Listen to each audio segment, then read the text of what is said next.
de la notion d'avatar, de la sensation d'incarnation et des impacts cognitifs qui sont associés parce que ce n'est pas anodin, notamment avec la réalité virtuelle, les impacts sont beaucoup plus importants car la sensation d'incarnation est plus importante. Je vais vous expliquer tout ça dans le détail.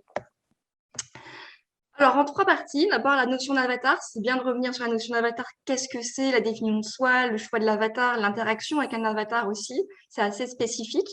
Ensuite, l'incarnation, la définition, c'est une division qui est tellement multiple dans le milieu scientifique, donc je pense que c'est important de s'arrêter dessus, de voir ensemble les composantes de cette incarnation. Et ensuite, on verra du concret, du pratico-pratique, des cas d'usage, le rapport à soi, à son corps, le rapport aux autres, avec la notion d'avatar toujours. Premièrement, l'identité numérique. Donc, l'identité, on a déjà une identité numérique depuis quelques années maintenant. Elle va juste se développer et je vais vous expliquer quelques notions. L'identité numérique, pour commencer, on a notre identité réelle, effectivement, donc avec ses limites corporelles qui nous sont propres, avec nos corps réels. Et aujourd'hui, pour se distinguer, parce que c'est important quand on construit la personnalité, quand on se construit soi-même, de se distinguer, on aime bien s'identifier par rapport à un style vestimentaire, des accessoires, du maquillage. Et c'est là justement où la mode a toute sa place aujourd'hui, parce qu'elle a un facteur d'identité aujourd'hui culturel, au niveau culturel. Mais on a aussi maintenant notre alter ego en identité numérique via les avatars. Et là, pour le coup, on n'a aucune limite de la représentation de soi. Et c'est ça qui est énorme. Pourquoi? Là, on peut effectivement se dire, je peux interpréter et être qui je veux. Je n'ai pas de limite physique. Je peux, moi-même, dans un jeu vidéo online, j'étais une elfe d'1m95 à peu près, je pense, blond platine. Autant vous dire, comme vous pouvez le voir, je fais 1m60. Ça, vous ne pouvez pas le voir en vidéo, mais c'est exactement tout mon portrait craché. Vous voyez bien qu'il y a aussi cette possibilité de s'extraire de soi, de vivre une autre vie aussi. Et on peut aussi modifier à souhait, en fait, cette identité, cet avatar qui est modifiable. Ça, c'est intéressant. Aujourd'hui, on note une petite chose, c'est qu'on commence à avoir des avatars qui sont multiplateformes, notamment en VR. Et donc ça serait intéressant de suivre parce que ça voudrait dire qu'on aurait une identité non pas par plateforme et par outil, mais cross au niveau d'Internet, mais aussi, on parle du métaverse, où on aurait exactement le même avatar. Et le lien serait complètement différent aussi par rapport à des avatars multiples. 3 degrés d'avatar en lien avec les cas d'usage. Alors, l'avatar ressemblant, c'est vraiment celui qui est pile poil, qui correspond à mon identité physique, en fait. Ça va être par exemple pour ça peut être pour notamment des sites de rencontres, si je veux une proximité avec mon identité, qu'il n'y ait pas de gap, entre guillemets, entre qui je suis quand je rencontre la personne, qui a un degré d'intimité particulier. Sinon, on peut avoir des avatars qui sont améliorés. Donc, c'est, entre guillemets, soit, mais en mieux. En gros, j'ai mes complexes, je veux les gommer, j'y vais. J'ai pas de scrupules sur un avatar quand on veut s'améliorer d'une part. Et d'autres choses, par exemple, moi, je prends l'exemple, je toujours voulu avoir les yeux bleus, hop, les yeux bleus, je change la couleur de mes yeux. Voilà. Mais c'est des choses qui sont minimes. Et ensuite, on va voir l'avatar idéalisé ou alors complètement folklorique. Je prends un exemple vraiment sur le dernier concert virtuel que j'ai fait de Jean-Michel Jarre en réalité virtuelle. J'avais 2 connaissances qui étaient un japonais et un mexicain lors de ce concert et qui étaient réciproquement une part de pizza géante et un hot dog géant qui dansait donc dans la salle de concert en réalité virtuelle avec moi, qui avait aussi un avatar un peu fun. Voilà, là on est complètement dans le degré de l'imaginaire en fait, et c'est ça aussi qui est intéressant, c'est de pouvoir s'extraire aussi de temps en temps à soi via des avatars complètement autres à soi. Je vais vous parler de 2 notions qui sont importantes avec la notion d'avatar, qui sont la première, l'Uncanny Valley, comprenez la vallée de l'étrange. Donc c'est pour faire écho à la connaissance juste d'avant de la notion d'avatar, la granularité graphique de l'avatar qui est extrêmement importante. Ça a été un concept qui a été donc initié par un ingénieur roboticien dans les années déjà 1970, donc ça ne date pas d'hier du tout. Et c'est la limitation humaine. Ça veut dire que la limitation humaine amènera au départ plus de rejet, mais passer un certain seuil de réalisme, une acceptation plus grande. Qu'est-ce que ça veut dire? En gros, vous avez au début ce petit téléphone tout au début de la courbe. Tant que c'est un robot, que c'est identifié comme un robot, ça ne pose aucun problème. On va se rapprocher de plus en plus à quelque chose qui devient humanoïde, qui devient humain. Et à partir d'un moment où c'est trop humain et qu'on n'arrive plus à savoir si on le case dans la case de l'humain ou dans la case du robot, et bien, ça va créer en fait une distance, un mal-être, un inconfort avec l'interaction avec ce robot. Notamment, on le voit en robotique en ce moment, dans les robotiques au Japon, où on a des humains où on ne sait pas trop encore. C'est assez étrange parce que même le retour émotionnel n'est pas forcément encore bien raccord. Ça, c'est ce qu'on va appeler la vallée de l'étrange. Quand on va passer une certaine granularité grâce à un gap technique qui va être franchi, qui est en cours d'être franchi, c'est tout passant parce qu'on arrive à avoir des avatars qui sont extrêmement fidèles aujourd'hui, on va pouvoir dépasser en fait cette sensation d'inconfort dans l'interaction avec un avatar. C'est important dans la réalité virtuelle parce qu'on le ressent encore beaucoup dans beaucoup d'avatars et c'est d'ailleurs pour ça que dans beaucoup de plateformes de verre social, donc des plateformes qui permettent d'échanger au niveau social comme un Facebook, mais en réalité virtuelle, on a beaucoup de choix de parti pris d'avatars qui sont cartoonish, comprenez, en mode cartoon en fait, hein, donc qui sont tout fun, mais qui ne sont pas un choix d'humains réalistes, exprès à cause de ça. Maintenant, je vais vous aborder une notion qui est aussi très intéressante, c'est l'effet Proteus. Qu'est-ce que c'est que l'effet Proteus? C'est quand on va s'approprier des traits de personnalité en fait, de son avatar. Il y a des vases communicants entre moi, ma personnalité, et l'avatar, mon identité numérique, accessoirement, ça joue aussi, hein, ça comprend aussi ça. Et on va pouvoir transférer en fait des comportements, des traits de personnalité. Une expérience qui est très intéressante de scientifiques qui avait été faite sur le sujet. Ils avaient pris un groupe témoin et un autre groupe expérimental qui avait fait l'expérience de la réalité virtuelle dans les chaussures, entre guillemets, en interprétant, en étant dans le corps d'Einstein. Et ils ont fait des tests de QI derrière, des deux côtés. Et les tests de QI étaient beaucoup plus performants quand on avait vécu dans Einstein, tout simplement parce qu'on en s'appropriait un peu, finalement, un peu de son, entre guillemets, de la sensation aussi d'intelligence. Et ça avait eu un impact sur l'estime de soi aussi, accessoirement. Donc, on peut s'approprier ce genre de choses. On peut, si vous allez incarner une personne âgée, vous pouvez peut-être dans les heures qui vont suivre, marcher plus doucement, etc. Enfin, voilà, vous pouvez vous approprier, en fait, notamment en réalité virtuelle où l'incarnation est très, très forte. Vous pouvez très vite vous prendre au jeu de cet effet Proteus. Maintenant, on va prendre le sujet de l'incarnation. C'est un très, très grand sujet. C'est une définition qui est multiple aujourd'hui. On l'a en philosophie, hein, dans la définition de soi, dans la robotique, qui est une expertise vraiment à part entière entre le robot et l'IA, hein, l'IA qui est aussi une personnalité, mais qui va être intégrée dans le robot. Donc là, il y a des notions qui sont encore très particulières dans la robotique. Et moi, aujourd'hui, je vais vraiment vous traiter plutôt de la définition des neurosciences et en psychologie qui traite de la représentation du corps par le cerveau uniquement. On va juste prendre cette définition-là parce qu'aujourd'hui, elle est encore mouvante dans le monde scientifique et elle est sujette encore à beaucoup de débats. Ces composantes, donc en neurosciences et en psychologie, on a l'autolocalisation, l'agentivité et la propriété du corps.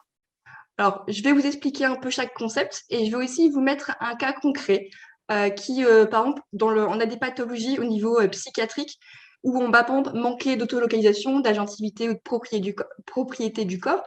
Et en vous montrant ce cas-là, vous allez très vite comprendre de manière très explicite en quoi c'est important dans l'incarnation de soi. D'abord, l'autolocalisation. L'autolocalisation, c'est se sentir dans un corps, et plus précisément dans son corps, qui est différent de la sensation de présence qu'on mélange beaucoup dans la notion d'avatar et dans la notion notamment de réalité virtuelle et d'incarnation.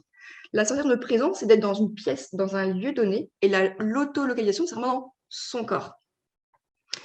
Et pour expliciter vraiment montrer à quel point c'est important, au niveau pathologique, par exemple, on peut avoir des personnes qui vont vivre des expériences extracorporelles, ils vont se voir à la troisième personne, donc en dehors de leur corps. Là, typiquement, c'est quand l'autolocalisation, effectivement, n'est plus opérationnelle. Et c'est assez ponctuel. Généralement, effectivement, ils incarnent leur corps, etc., et leurs sensations, et ça suit son cours, pas de souci. Ensuite, l'agentivité.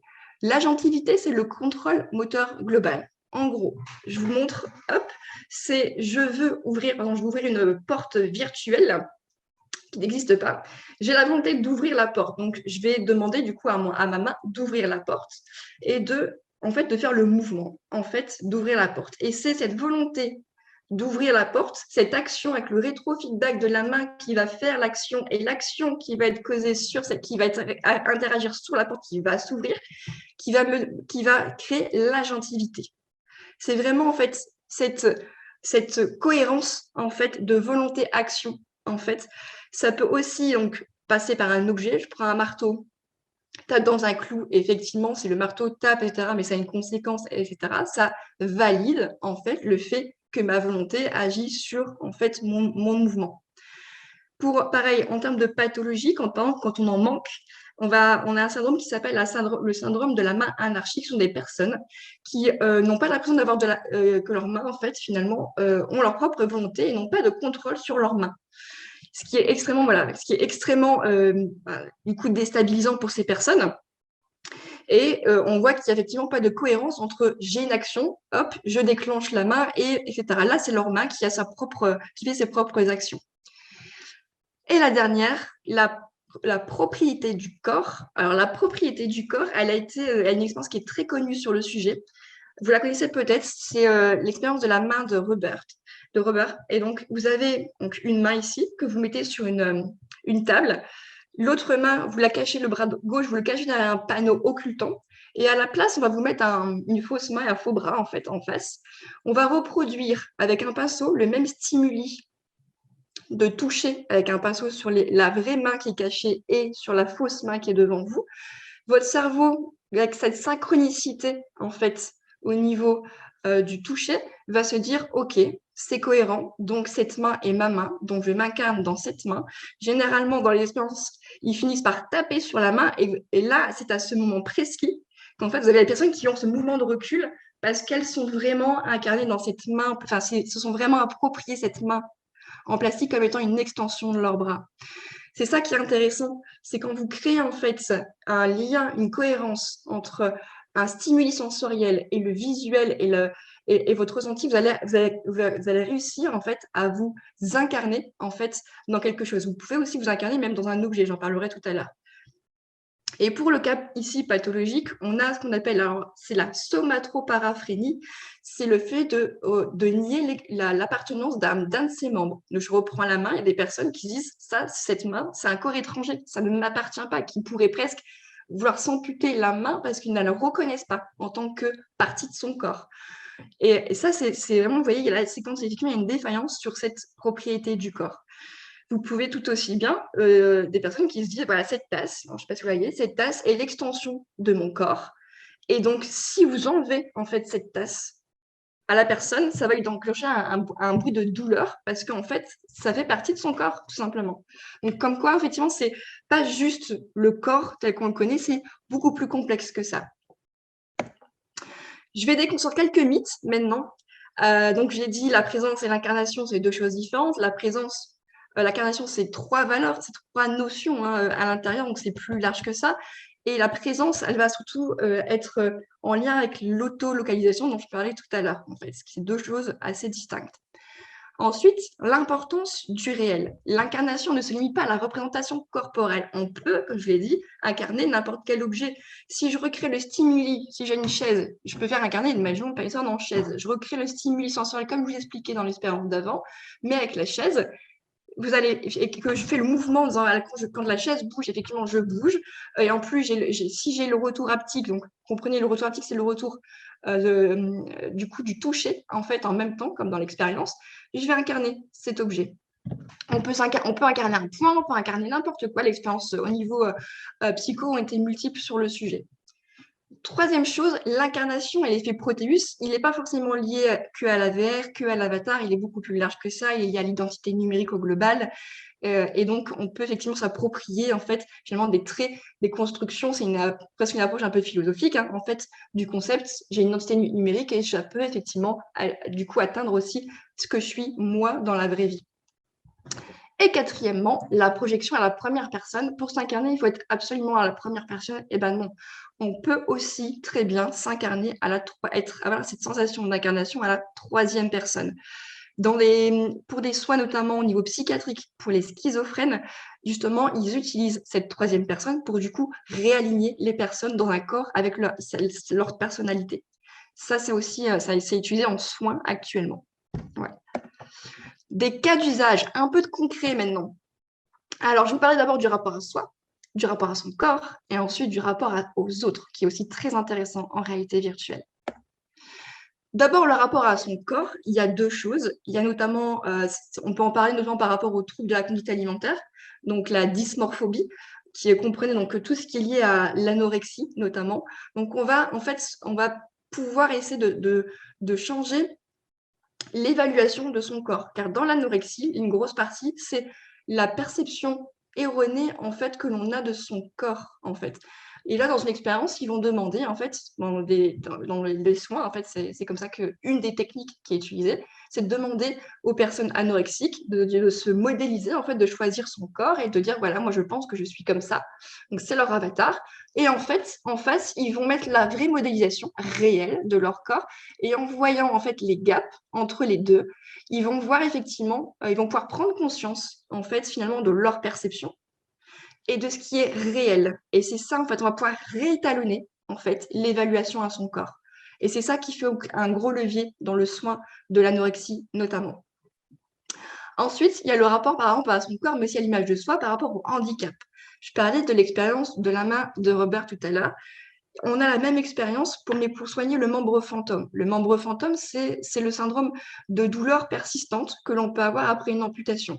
C'est régulier d'avoir des douleurs après une amputation parce que forcément le cerveau ne comprend pas en fait l'absence d'un membre. Souvent, elle finit par passer avec le temps. Parfois, elle persiste. Et du coup, on utilise avec cette approche où on va prendre on va mettre la main gauche, là, si vous prenez la main gauche, et là, on va avoir, au lieu d'avoir le mur occultant avec l'autre bras, on va avoir un miroir. Et ce miroir, en fait, va refléter l'autre main et le cerveau va pouvoir, en fait, se dire, OK, j'ai bien deux membres. Il va, en fait, enlever la dissonance. Je vous passe les aspects neurocognitifs derrière, mais c'est cette dissonance, en fait, qui crée une sensation de douleur. Et on peut faire exactement la même chose avec la réalité virtuelle où en fait, en VR avec le casque, on va créer un autre bras. En fait, et on va réactiver et faire ce qu'on appelle de la remédiation cognitive. Hein. C'est un peu de la kiné du cerveau au niveau cognitif. Et on va en fait retravailler ces zones du cerveau. Ensuite, le rapport à son esprit, là, c'est plus les traitements liés avec les phobies. Donc, on a, là, je pense, la claustrophobie, l'arachnophobie, pour ne citer qu'elle, et plein d'autres, notamment la peur en avion, qui est aussi qui est beaucoup moins simple, notamment à traiter pour les psychologues, parce qu'il faudrait être en situation avec le patient dans un avion, ce que vous imaginez qu'on ne peut pas faire tous les jours. Ben là, on peut le faire grâce à la réalité virtuelle. On peut reproduire n'importe quel cas, en fait. N'importe quel animal, j'ai peur de n'importe quel animal, je peux l'amener à côté du patient et être avec lui pour l'accompagner à faire ce qu'on appelle la thérapie d'exposition, en fait, qui est utilisée du coup dans le cadre des phobies. Et ça va être notamment utilisé aussi dans les anxiétés sociales. Alors, l'anxiété sociale, c'est notamment parler en public, etc.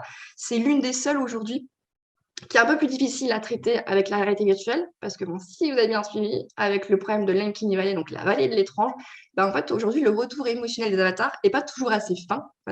C'est rare, c'est très rare d'avoir des avatars qui sont ultra fins aujourd'hui.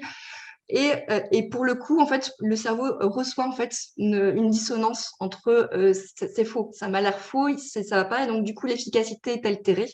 Donc, c'est sur toutes les études que j'ai pu voir, c'est vraiment l'une des seules où l'efficience est quand même aujourd'hui encore à travailler de part aussi la notion d'avatar, de la finesse graphique, donc une contrainte plutôt technique aujourd'hui.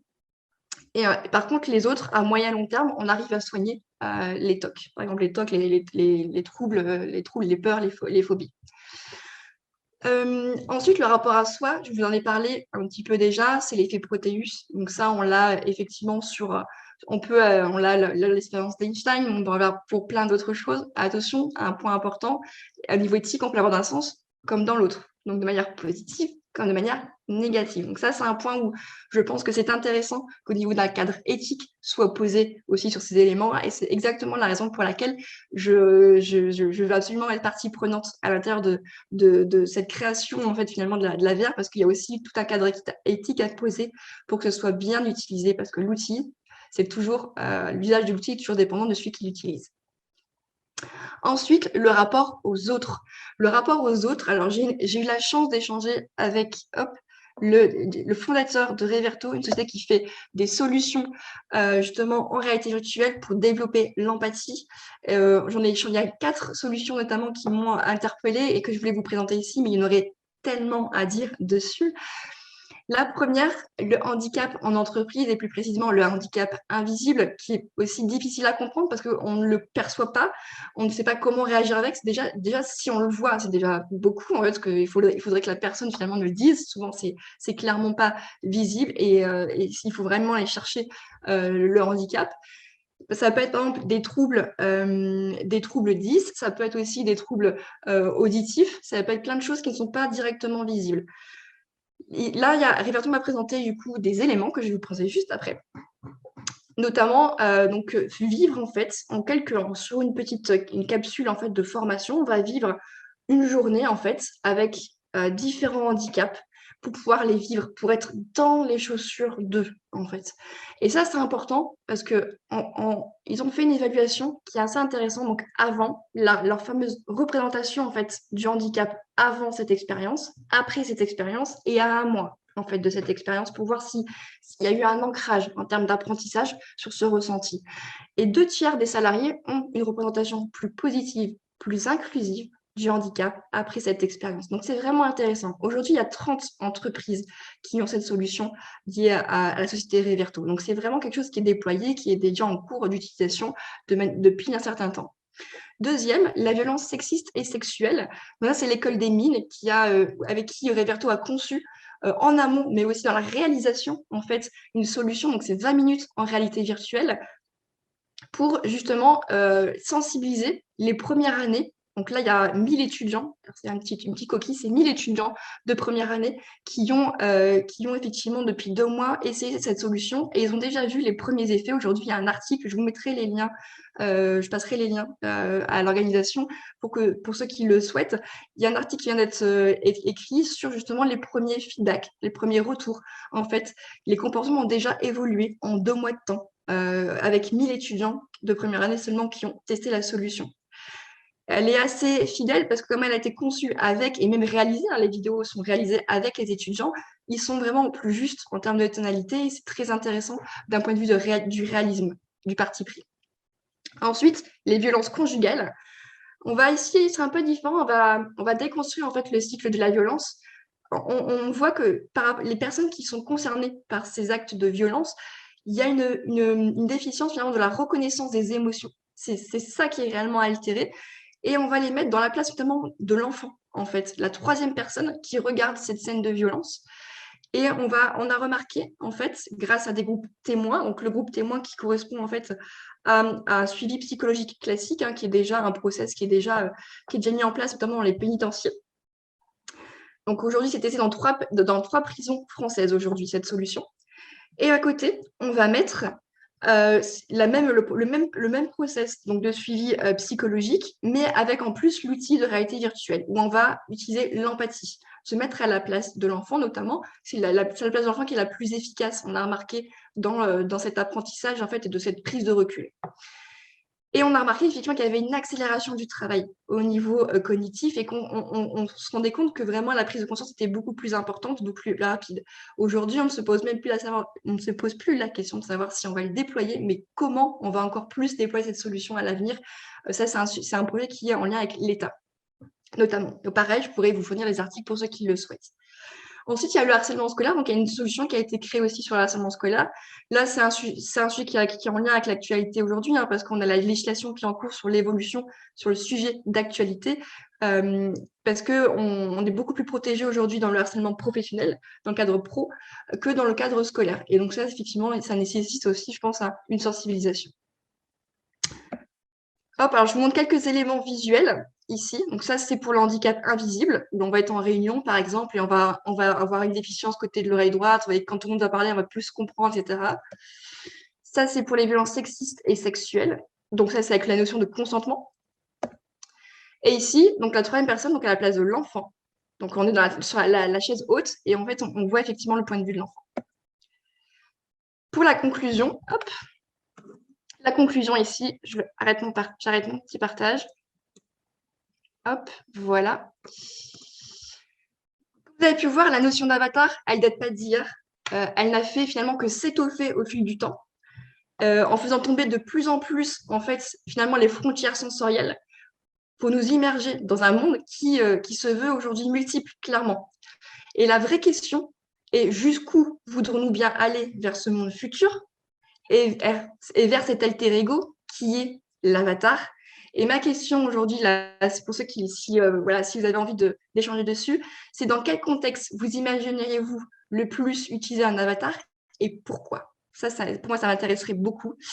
Et je vais juste, avant de répondre à vos questions, avec grand plaisir, je voudrais juste partager, remercier mes deux mentors, Jean-Julien Guyot, qui est mon mentor en VR, IA et neurosciences, qui me suit depuis quelques années et qui est au Canada, donc le BNU Augmented Intelligence. Donc c'est un peu tôt pour eux, 15 heures, ça doit être le matin, il doit être au petit-déj, Jean-Julien. Et Nicolas Perry, mon mentor en XR, dont la VR, et il y a aussi Jean Friot, qui est doctorant en génie des sens, avec qui j'ai pu échanger sur les cas de pathologie, notamment en psychiatrie, qui est passionnant, un doctorant vraiment vraiment riche. Vraiment, il était vraiment génial, un échange génial que j'ai pu avoir avec lui. Et puis Guillaume Clerc. Guillaume Clerc, qui est le fondateur de Reverto. Voilà. Et je vous laisse, voilà, si vous avez des questions, ça sera avec grand plaisir. Merci beaucoup, Marie, pour toutes ces informations. C'était passionnant de suivre tout ça. Il y a une question qui a été posée. Alors, il me semble que vous y avez peut-être répondu un petit peu plus tard, mais je la repose comme ça, on ne sait jamais. La question, c'était de savoir si l'effet Proteus pouvait avoir des impacts médicaux sur la santé physique et mentale afin d'accélérer la guérison. Et oui, et donc oui, comme je l'ai évoqué, c'est utilisé beaucoup en médecine. Du coup, cet effet Proteus, ça l'est effectivement sur l'anorexie, ça l'est sur d'autres thématiques, le membre fantôme aussi. C'est vraiment utilisé dans de nombreux cas. Et c'est très efficace, effectivement. C'est vraiment prouvé, c'est vraiment une durabilité. C'est ça qui est important de signifier aussi, c'est pas du court terme.